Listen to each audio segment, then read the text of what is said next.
Hello, and welcome to Gothic Reviews, where today we'll be reviewing this fascinating Rasputin action figure. And it is Rasputin, by the way, rather than Rasputin. That is the correct pronunciation, because that was the name of the Russian mystic in question. In the background, you can hear this music performed by Boiled in Lead, their cover of Boney M's song, also titled Rasputin, which is thematic and appropriate, of course, and sounds like it has the Russian flair.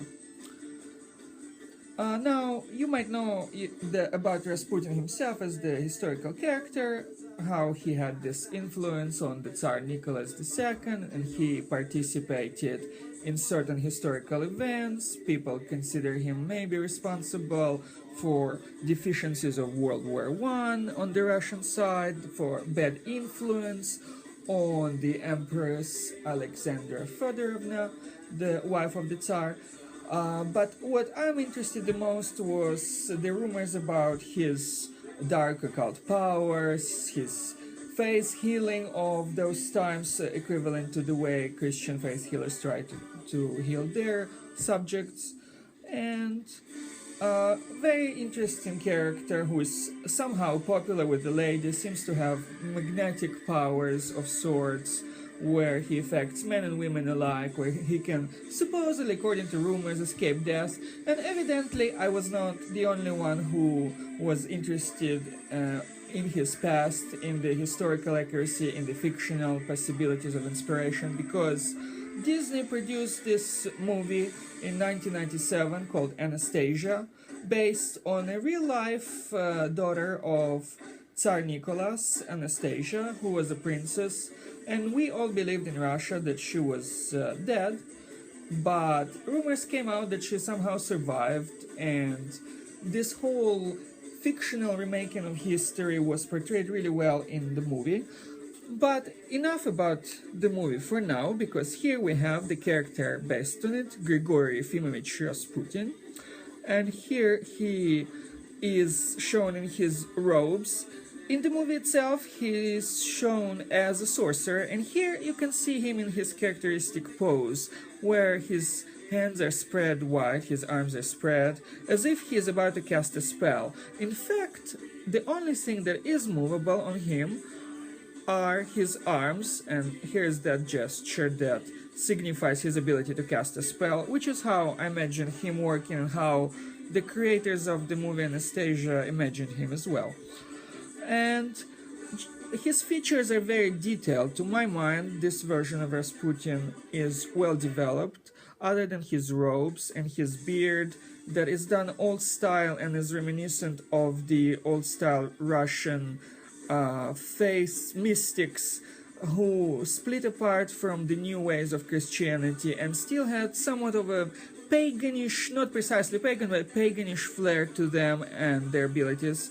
And that is how he's shown here as well, with his features of a sorcerer. A sorcerer who can do maybe sorcery in the service of church, but more specifically in the service of himself, because if Rasputin was ever interested in the greater good, it was his greater good.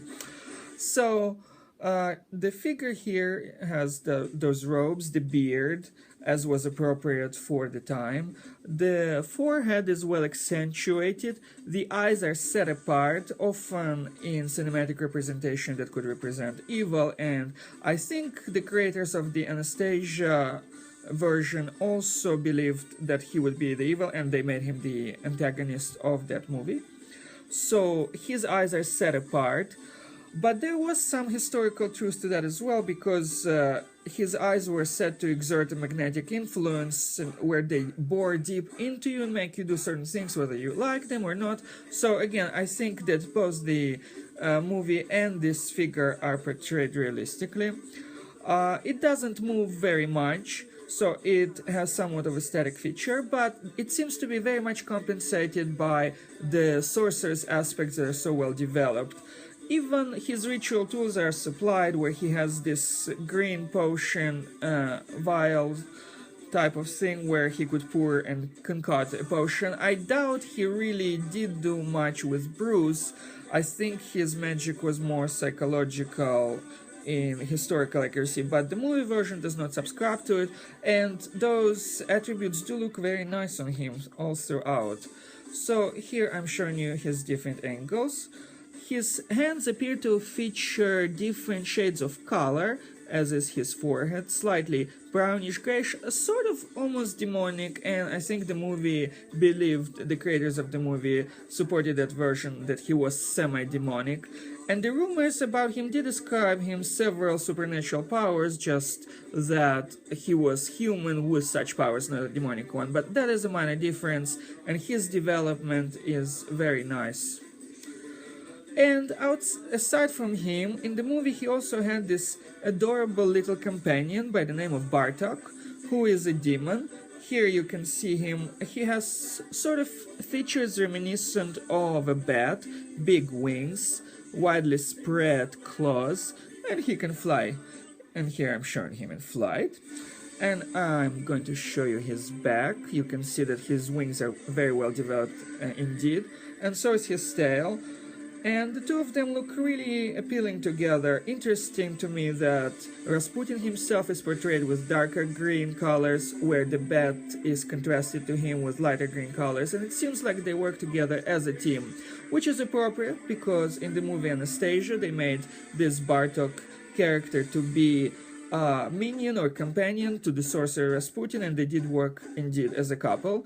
So the fact that they match even in colors to me is a very successful idea of development, and overall I would give this set of characters 5 out of 5 stars.